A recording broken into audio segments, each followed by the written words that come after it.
vastaan Teppo. Salmio vetää siinä kärkimiinaa ja sitten kiekko maalissa. Ei, sitä maalia ei hyväksytä.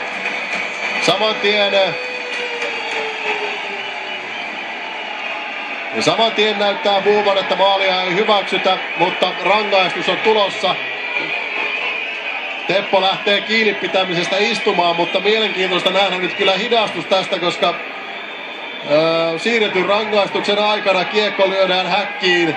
Se, että minkä takia maalia ei sitten hyväksytä, niin se on mielenkiintoinen kysymys. Tässä tulee tämä jalkakikka Salmiolta, Husson torjunta ja saman tien on siinä Kemiläinen, joka tinttaa kiekon maaliin, mutta yhtä nopeasti myöskin Buuman näyttää, että maalia ei hyväksytä ja komentaa Miikali Teppo jäähyaitioon.